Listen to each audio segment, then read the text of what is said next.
नमस्कार दोस्तों, स्वागत है आपका 69,000 शिक्षक भर्ती थर्ड काउंसलिंग अपडेट न्यूज में। तो आज बात होगा संशोधन वाले ऊपर कि उसमें कौन कौन से त्रुटियों के कारण रोका गया था उस समय।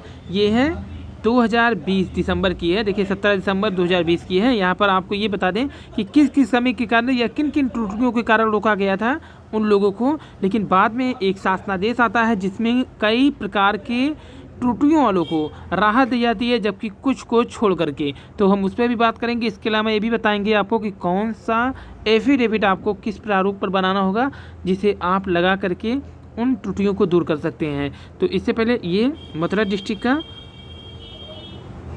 संशोधन विसंगति के संबंध में जो सूचना जारी की गई तो उसी की लिस्ट है, क्योंकि सभी डिस्ट्रिक्ट की जो लिस्ट रोके गए थे विसंगति के वो इन्हीं मुख्य विषयों पर ही रोके गए थे। उसका भी उल्लेख करेंगे। लेकिन आइए शुरू करते हैं वीडियो, उसके बाद आपको संशोधन का प्रारूप भी दिखा देते हैं। तो सबसे पहले यहाँ पर देखिए लिखा गया है जनपद मथुरा 69,000। ये पार्ट था 31,277 यानी प्रथम चरण का, जिसमें शिक्षक भर्ती के अंतर्गत शिक्षा निदेशक बेसिक उत्तर प्रदेश के लखनऊ प्रांत। यहाँ पर देखिए हुआ क्या था कि शिक्षक भर्ती के प्रथम चरण में ही विसंगति वालों को रोका गया था। लेकिन जब बाद में सेकंड काउंसलिंग वाले वे क्या किए कि उन लोगों का साथ दी, यानी कि उनके धरना प्रदर्शन में शामिल हुए, जिसके कारण जब शासनादेश जारी हुआ तो सेकंड लिस्ट में काफ़ी कम लोगों को रोका गया और उन्हीं को रोका गया जिनका गुणांक पर प्रभाव पड़ा था। यानी कि कट ऑफ जो अपना हाई स्कूल, इंटर या फिर बीए के अंक पत्र ज़्यादा भरते थे, जिसके कारण उनका गुणांक ज़्यादा हो गया था, कम हो गया था, उस कारण रोका गया था। तो यहाँ पे देखिए सबसे पहले देखिए जो रोका गया है ये फीमेल में है मथुरा डिस्ट्रिक्ट से, जहाँ लिखा है 26/4/2006 से शिक्षा मित्र हैं। बीएड दिल्ली विश्वविद्यालय से वर्ष 2011 में मोड संस्थागत प्राइवेट अंकित नहीं है। 33 वर्ष की 3 अंक तालिका है। संदेह प्रश्न जाति प्रमाण पत्र पति के नाम का है। बीए द्वितीय वर्ष की अंक तालिका ही नहीं है। तो यहाँ से आपको पहले ही कई बार बता चुके हैं कि आप अपने डॉक्यूमेंट को एकदम कंप्लीट करके रखिए, क्योंकि जो द्वितीय काउंसलिंग हुई थी उसमें भी इन लोगों को यही समस्या का फेस करना पड़ा था और थर्ड काउंसलिंग आप लोग देने जा रहे हैं, इसलिए किसी समस्या का वहाँ पर सामना न करना पड़े, इसलिए अपने डॉक्यूमेंट को रेडी रखिए। तो यहाँ पे देखिए किया गया है कि शिक्षा मित्र थे, लेकिन ये दिल्ली विश्वविद्यालय से वर्ष 2011 में जिस मोड में किए हैं, यानी कि संस्थागत है या फिर प्राइवेट है, ये उल्लेख नहीं किए थे। इसके अलावा तृतीय वर्ष की अंक तालिका नहीं है। तो यहाँ पे अपने बीए के भाग 1, भाग 2, भाग 3 यानी कि आपको तीनों वर्ष के अपने अंक पत्रों को क्या करना है, डॉक्यूमेंट में कंप्लीट करना है। तो यहाँ पर इनका देखिए 3 वर्ष की अंक तालिका नहीं है। और जाति प्रमाण पत्र, बार बार आपको बता दे रहे हैं कि जाति प्रमाण पत्र, अगर आपकी शादी हो चुकी है तो अपने पति का किसी कीमत भी मत लगाइएगा। जो जाति प्रमाण पत्र लगेगा आपके पिता का लगेगा, क्योंकि सुप्रीम कोर्ट, हाई कोर्ट, विभाग जो भी हैं सभी के अनुसार यही है कि जाति प्रमाण पत्र पति के नाम का मान्य नहीं है, पिता का नाम का ही रहना चाहिए। क्योंकि आपकी जाति जो निर्धारित होगी पिता के नाम से, मान लीजिए कोई ओबीसी की महिला जनरल कास्ट से विवाह करेगी तो वो जनरल में चली जाएगी, लेकिन कोई जनरल कास्ट की महिला अगर ओबीसी में विवाह करेगी तो उसको ओबीसी का लाभ नहीं दिया जाएगा, क्योंकि जो उसकी जाति है वो जनरल की है और ओबीसी से विवाह करने के बाद उसको वो जाति प्रमाण पत्र नहीं उपलब्ध कराया जा सकता। इसीलिए इस समस्या को दूर करने के लिए जो हाई कोर्ट, सुप्रीम कोर्ट ने जाति प्रमाण पत्र को पिता के नाम पर ही वैलिड माना है। तो अगर पिता के नाम पर नहीं है, आपके पति का नाम पर है, तो वो जनरल ही रहेगा। तो इसके अनुसार देखिए बीए द्वितीय वर्ष की अंक तालिका नहीं है। यहाँ पर यही बात फिर बता रहे हैं कि बीए के या बीएससी के या जो भी आपकी हैं सभी प्रमाण पत्र रहने चाहिए। यहाँ पे देखिए दूसरा रोका गया था निवास प्रमाण पत्र हो रहा है हरियाणा प्रदेश के, ये बाहरी प्रदेश के थे, बाद में इनको मान्य कर दिया गया था जो अदरवाइज प्रदेश के थे दूसरे राज्य के। और पूर्णांक प्राप्तांक अतिरिक्त लिखे गए हैं, यानी ये बाहर हो गए हैं। यानी अंक पत्र अगर अधिक था तो बाहर हो गया। अभी सुनवाई चल रही है, फिलहाल एससीईआरटी पे धरना जारी है। क्या होता है ये भी भविष्य के गर्भ में है, क्योंकि जो लगातार धरना प्रदर्शन वहाँ पर एससीईआरटी लखनऊ में अभी संशोधन वालों का जारी है। और पिता के कालम में शैक्षिक प्रमाण पत्र वन में जिसे देखिए यहाँ पे HARISH और यहाँ पे SHAND, यहाँ पे देखिए SI। तो यहाँ पे जो अंतर है देखिए दोनों में आवेदन में भिन्न है। तो ये अगर भिन्नता है तो इसमें कोई दिक्कत नहीं है, आपको एक एफिडेविट बनवाना होगा। वो एफिडेविट हम बता देंगे अभी लास्ट में वीडियो के, वो उसी में उल्लेख करना होगा। इसे तभी दीजिएगा जब वो मांगेंगे। अंतर क्या है देखिए, इनके में पहले सी है, यहाँ भी सी है, फिर एच है, यहाँ एच है, लेकिन देखिए एन है कर दिए हैं, और उधर ए है, फिर यहाँ पे ए है, फिर यहाँ एन कर दिए हैं, उल्टा कर दिए हैं। इसी कारण देखिए इस विसंगति को बाद में मान्य किया गया।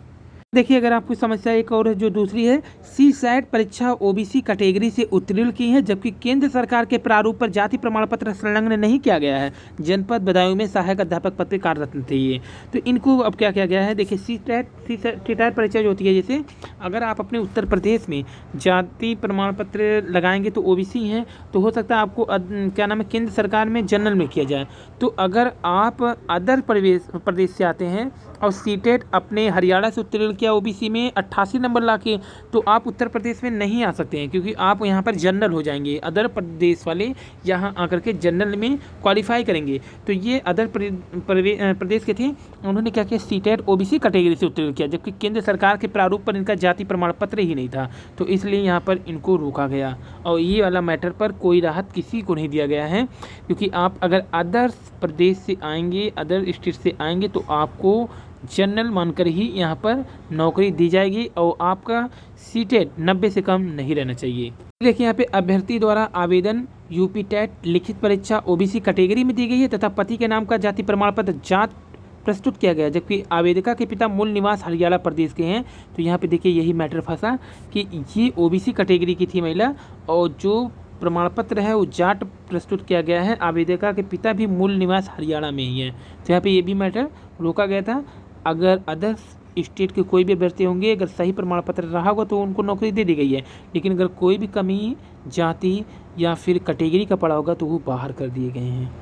फिर देखिए यहाँ पे अभ्यर्थी के लब्धांक में अंतर है। ये अंतर जो है बता दें आपको, इन्होंने 2600 और 1626, तो इसके कारण इनके गुणांक पे ही असर पड़ा और ये बाहर हो गए। जबकि अंक पत्र में 691 है, लेकिन भरा कितना है यहाँ पे 626, तो इस कारण इनका सीटेट देखिए ओबीसी वर्ग से है। जबकि आवेदन सामान्य में किए हैं, सीटेट किस में है, ओबीसी में है। तो अब ये भी क्या हुआ, यहाँ पे दिक्कत हुआ, आवेदन की तिथि में स्नातक नहीं किया है, स्नातक के अंकों में भी भिन्नता है, यानी ये भी पूरी तरह से बाहर हो चुके हैं, इन्हें कोई राहत नहीं दिया गया, क्योंकि सीटेट देखिए ओबीसी वर्ग से, जबकि आवेदन सामान्य वर्ग से किए थे। और यहाँ पे देखिए जाति प्रमाण पत्र नहीं है, अब इन्हें जो रोका गया है, जाति प्रमाण पत्र नहीं है, जबकि ये समानता क्या किए हैं, ओबीसी कोटा का लाभ लिए हैं। सामान्य निवास प्रमाण पत्र हरियाणा का है, यानी 69,000 शिक्षक भर्ती में अधिकतर जो मथुरा डिस्ट्रिक्ट से में आए हैं वो हरियाणा से ही थे। तो स्नातक की डिग्री एवं प्रथम सेमेस्टर के अंक पत्र ही नहीं है। यहाँ पे देखिए इसके कारण को रोका गया था और किसी प्रकार का राहत नहीं दिया गया। फिर जाति प्रमाण पत्र पति के नाम का है, प्रत्यावेदन के साथ तहसीलदार मथुरा की आख्या लगाई गई है, जिसमें पिता के नाम सहित ओबीसी जाति प्रमाणित की गई है। तो जाति प्रमाण पत्र पति के नाम का था, जबकि महिला जनरल कास्ट की थी, प्रत्यावेदन के साथ तहसीलदार मथुरा की आख्या लगाई गई है। तो पिता के नाम सहित ओबीसी जाति प्रमाणित की गई है, तो यहाँ पे पिता के नाम से प्रमाणित कर दिए हैं पति के नाम के पत्र को। और बीएड में आवेदन पत्र में प्राप्तांक में देखिए यहाँ पे अंतर कर दिया गया है कि 200 में 167, 320 में 263, जबकि प्रस्तुत अंक तालिका में 954 है 1300 में, तो ये बाहर हो गए। इंटर के आवेदन पत्र व अंक तालिका में अंकों में भिन्नता है। सामान्य निवास प्रमाण पत्र 20/5/2020 को जारी है तथा जाति प्रमाण पत्र 21/5/2020 को जारी है। ये जाति प्रमाण वाला सामान्य निवास प्रमाण पत्र 20/5/2020 को जारी है, यानी कि जो काउंसलिंग जब फॉर्म भरे थे तब का नहीं है। इसी पे राहत दिया गया है कि जिनका 5 तक का होगा तभी मान कर दिया गया था।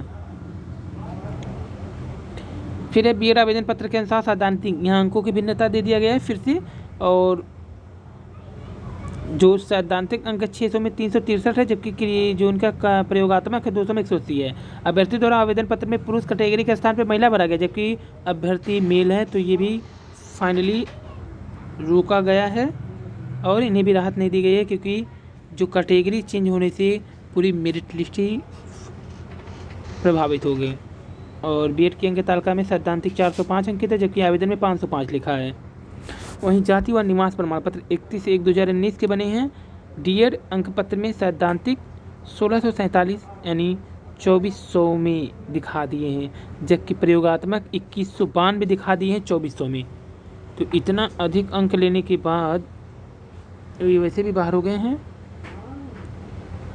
जाति प्रमाण पत्र इनका राजस्थान का है, वह अन्य प्रदेश का, अनुसूचित जात के अभ्यर्थी हैं ये। तो यहाँ पे आएंगे अदर प्रदेश के, तो ये तो हो जाएंगे जनरल में ही। और आवेदन पत्र में सीमा सागर है, जबकि प्रस्तुत प्रमाण पत्र में सीमा कुमारी है। जाति प्रमाण पत्र पति के नाम से जारी है तथा पिता का जाति प्रमाण पत्र राजस्थान का है। यहाँ पे जाति का रोका गया था। और बीएड के अंक पत्र में क्रियात्मक में आवेदन जो है 225 है। तो देखिए यहाँ पे अगर आपका कैटेगरी में क्या क्या दिक्कत नहीं होगा आपको, तो सबसे पहले अगर आप अंक ज़्यादा नहीं भरे होंगे या कम नहीं भरे होंगे तो आपको कोई दिक्कत नहीं है। इसके अलावा अगर आप जाति प्रमाण पत्र पति के नाम पे ना लगा के पिता के नाम पे लगाए होंगे तो सही है। इसके अलावा और जो भी त्रुटियाँ हो, चाहे वो नाम में स्पेस हो या फिर आपके नाम में त्रुटि हो, अंक को छोड़कर जैसे प्रमाण पत्र के क्रमांक में अगर अंतर होगा तो भी आपको ज्वाइनिंग दिया जाएगा। तो इन सब पे ज्वाइनिंग दिया जाएगा। लेकिन अगर आपने अदर प्रदेश के होते हुए सीटेट का ओबीसी का कोटा लगा दिया है तो आपको रोका जाएगा, क्योंकि आप अदर प्रदेश से आएंगे यहाँ पे तो जनरल हो जाएंगे सीधे सीधे। निवास प्रमाण पत्र 29/1/2019 का है। आवेदन में दिल्ली का पता है। इंटर में बेस्ट 5 अंक पे आवेदन भरे गए हैं। जाति प्रमाण पत्र ही उपलब्ध नहीं था इनका। आवेदन यहाँ पे देखिए अभ्यर्थी द्वारा स्वेच्छा से मूल अभिलेख वापस ले गए थे, कई लोग वापस भी लिए थे। और यहाँ पे देखिए निवास व जाति प्रमाण पत्र में पति के नाम में अंतर है। तो मान लीजिए अंतर होगा तो ठीक है, ये सुधारा जा सकता है। सबसे बड़ी समस्या है अब तक का जो नाम में अंतर है वो मान्य कर दिया गया, इसलिए इसमें कोई भी दिक्कत आप लोग को नहीं होगी।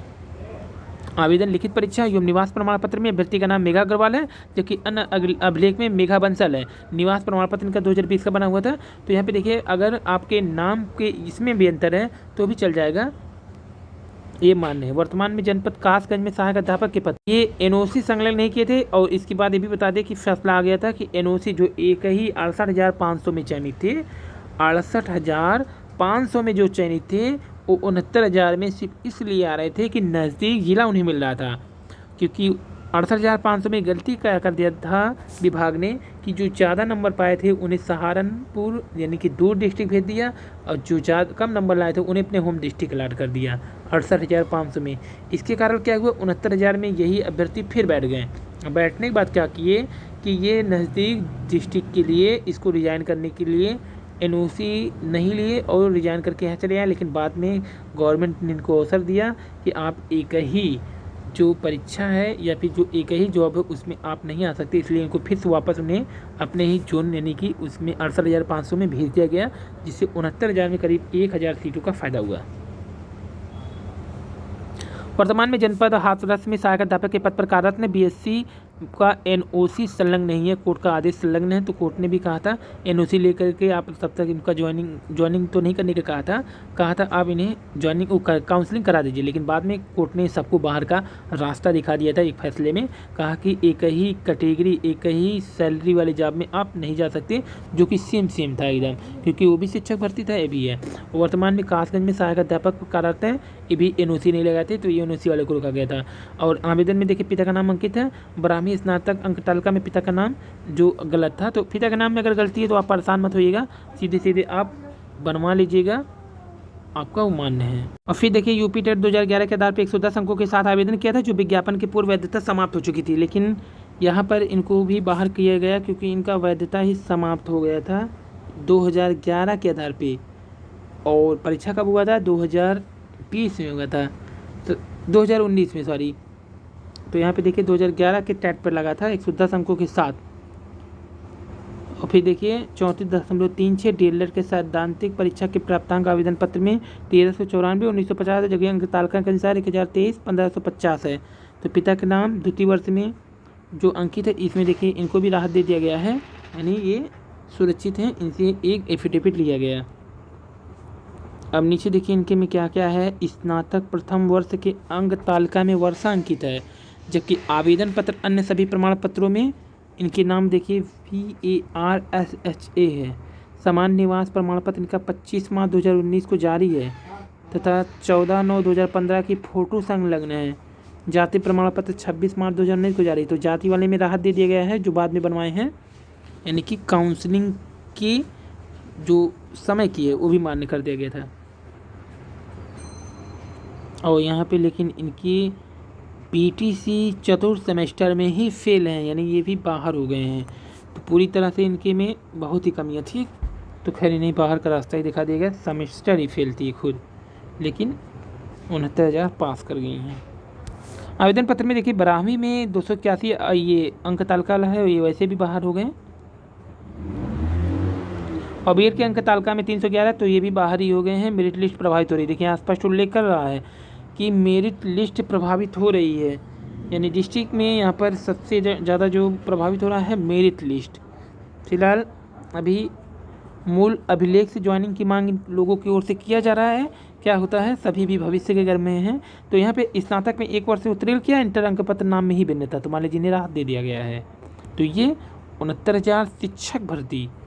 और भी कई प्रकार के थे, जैसे कश्मीर विश्वविद्यालय से कुछ लोग बीएड किए थे, बाद में उन्हें भी राहत दिया गया। इसके अलावा अन्य प्रकार के देखें तो माता के नाम में, पिता के नाम में, क्रमांक में, या फिर अगर जो अपना कुछ प्रमाण पत्र नहीं दे पा रहे थे तो उनसे एफिडेविट ले लिया गया कि हम उपलब्ध करा देंगे। कई लोगों का क्या है, करेक्शन भी कराए थे। करेक्शन का मतलब क्या है कि जैसे नंबर वो अगर वो सब बढ़ेगा उसमें क्या नाम है, तब तो वो मान्य हो जाएगा, क्योंकि वो अभ्यर्थी की गलती नहीं है बल्कि विश्वविद्यालय की। लेकिन अगर आप खुद से भरे होंगे तो उसमें राहत नहीं दिया गया है।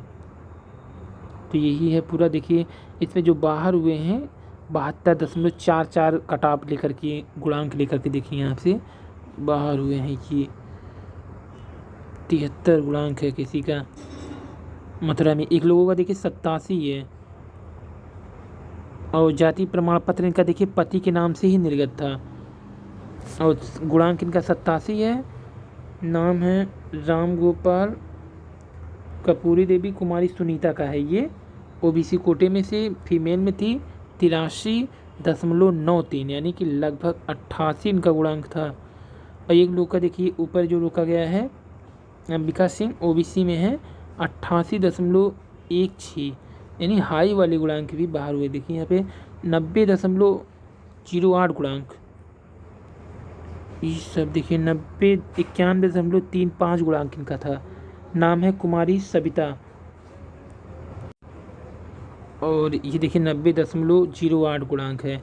और अगर आपको गुणांक पर कोई चाहिए वीडियो तो देखिए हमने अपने कम्युनिटी में डाल दिया है, और आप प्लेलिस्ट में भी जाकर देख सकते हैं। वहाँ पर क्या नाम है, जिस डिस्ट्रिक्ट का आप गुणांक देखना चाहेंगे, चाहे आप प्रतापगढ़ का देखना चाहेंगे, प्रयागराज का देखना चाहेंगे, या फिर हरदोई का देखना चाहेंगे, लगभग उम्मीद यही है कि 75% गुणांक हमने अपलोड कर दिया, क्योंकि सभी डिस्ट्रिक्ट तो पहुंचा नहीं जा सकता था, क्योंकि उसके कोई वेबसाइट भी नहीं बने थे और ना ही किसी प्रकार के वो लिंक ही जारी कर रहे थे। जहाँ पे काउंसलिंग हो रहा था वहीं पे पहुंचना पड़ता था। तो खैर हमने कई डिस्ट्रिक्ट में अपने दोस्तों के साथ ऐसे कुछ में तो जाना ही पड़ा था, तो उस हिसाब से अपलोड है, बाकी और कोई तो नहीं मिला था। और यही बाकी आपको दिखा देते हैं संशोधन वाला। तहसील जाइएगा, तहसील पे क्या करना रहेगा आपको, तहसील पर एक प्रारूप शपथ पत्र किसी त्रुटि के संबंध में, क्योंकि थोड़ा सा धुंधला हो गया होगा तो आपको दिख नहीं रहा होगा, तो इसीलिए हमने पूरा पढ़ के आपको बता दे रहे हैं कि प्रारूप क्या है आपका, शपथ पत्र किसी त्रुटि के संबंध में 10 रुपये का नॉन जुडिशियल स्टैम्प पेपर पर फोटो सहित। यहाँ पे देखिए आप क्या करिएगा, फोटो लगा दीजिएगा। यहाँ पर आप फोटो लगा देंगे और यहाँ पर यही आप ऊपर लिखवा देंगे, तो ये हो गया। अब फिर समक्ष यहाँ लिखाएंगे, फिर यहाँ लिखाएंगे जिला बेसिक शिक्षा अधिकारी आपका जो भी डिस्ट्रिक्ट होगा, क्योंकि इन अभ्यर्थी का डिस्ट्रिक्ट था आजमगढ़। फिर यहाँ लिखिएगा मैं, फिर यहाँ पर पुत्र और पुत्री, फिर यहाँ निवासी ग्राम मोहल्ला, फिर पोस्ट, यहाँ पर थाना, यहाँ पर जनपद। ठीक है, उसके बाद क्या करेंगे आप, शपथ पूर्वक यह घोषणा करता हूँ। फिर यहाँ पर क्या करेंगे आप, शपथ पूर्वक मैं यह घोषणा करता हूँ कि यह शपथकर्ता उपरोक्त नाम पते का निवासी है, क्योंकि आप नाम पता भरा ही है। और ध्यान रखिएगा आप शपथ ले रहे हैं तो सही ले लीजिएगा, क्योंकि नहीं तो बाद में आपको प्रॉब्लम हो जाएगा। ये अगर आप उपलब्ध करा पाएंगे वो चीज़ें उस त्रुटियों के संबंध में, तभी शपथ भरिएगा। हमारा मतलब ये है कि जैसे आपके पास कह रहे हैं कि हमारा BA थर्ड ईयर का जो है अंक पत्र मिलेगा 1-2 महीने में, तो आप दीजिएगा। अगर आपका खो गया है तो उसको बता करके दूसरा बनवाने के लिए तब वैसे लगाइएगा, यानी जो भी होगा सही से ही उल्लेख करिएगा शपथ पत्र में। मान लीजिए पिता के नाम में अगर अंतर है तो उसको उल्लेख कर दीजिएगा कि मेरे पिता के नाम में स्पेलिंग में मिस्टेक है, या फिर आगे शर्मा है, यहाँ पर ये लग गया है, जो भी होगा अब स्पष्ट रूप से उल्लेख कर दीजिएगा। फिर नीचे आएंगे, पहला पॉइंट है यह शपथकर्ता उपरोक्त नाम पते का निवासी है। दूसरा है यह कि शपथकर्ता का नाम जो कि पिता का नाम या माता के नाम हाई स्कूल प्रमाण पत्र में है, क्या है कि शपथकर्ता का नाम पिता के नाम में ये इंटरमीडिएट, स्नातक, बीए, बीएड जो भी होगा जिसमें त्रुटि है, त्रुटि पूर्वक लिखा गया। देखिए ऊपर पहले सही नाम भरा गया है और नीचे बताया गया है कि यहाँ पे गलत नाम हमने भर दिया है। यहाँ पे देखिए और देखिए यहाँ पे यह है कि शपथकर्ता सही नाम भरे और त्रुटि लिखा गया है। तो जो त्रुटि देखिए यहाँ पर आप पहले सही नाम भरेंगे। सही नाम क्या है, जैसे आपका नाम यहाँ पर क्या है, राम है, और आपने गलत क्या भर दिया है, राणा भर दिया है, तो आप यहाँ उल्लेख करेंगे सही नाम हमारा क्या है, राम है, लेकिन हमने भर क्या दिया है, राणा, तो इसको उल्लेख करिएगा। उसके बाद दोनों एक ही व्यक्ति हैं जिसे सही माना जाए, जिसके कारण शपथकर्ता अपना शपथ पत्र दे रहा है, ये आपको यहाँ पर उल्लेख करना होगा। और यहाँ हस्ताक्षर, क्योंकि इनके पिता के नाम में अंतर था तो इन्होंने ये उल्लेख किया। मान लीजिए आपके क्या नाम है, क्रमांक में अंतर है तो आप उसका उल्लेख कर दीजिए।